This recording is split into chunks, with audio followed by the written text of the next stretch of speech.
And as politicians already begin to debate who might replace Scalia, two Meridian men are remembering him fondly. Fox 30's Ben Lockridge has the story. After the recent death of Associate Justice of the Supreme Court Antonin Scalia, Americans have been divided on the legacy left behind by the late judge. Meanwhile, two men in Meridian remember Scalia fondly after he attended a hunting trip in 1997 along with Judge Charles Pickering in the Clark County area. My brother-in-law, Louis Griffin, and they were good friends. And Judge Charles Pickering came down. So we started hunting that day, and I was a cook, and he was the shooter. But we all had a good time on the front porch.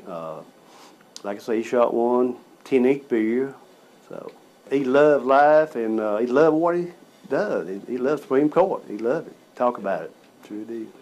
Coker said that it was a day to be remembered with the meal just as memorable. I cook drunk chicken. You know what that is? Yes, sir. And Supreme Justice didn't know what that was. He saw it. He made a joke about it.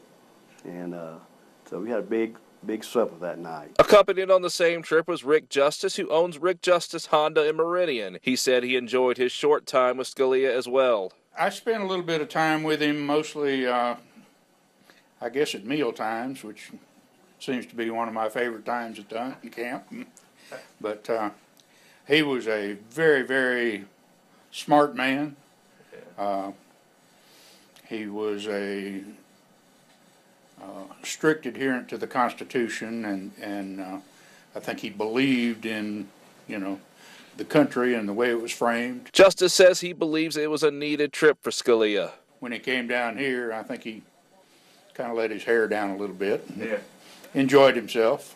I had an old hunting truck that he used for a couple days down there, and he wrote me a extremely nice letter thanking me. Yeah. And he was a very thoughtful person. Both Coker and Justice felt fortunate to have the short but meaningful time with Scalia. We were extremely lucky to have gotten to meet him and interact with him, and I think he had a great time down at the hunting camp. Justice added that Scalia even attended church that weekend at St. Patrick's Catholic Church. He said no one noticed he was there. Ben Lockridge, Fox 30 News. While Coker and Justice say this was the first and most likely last time a celebrity will grace their hunting camp.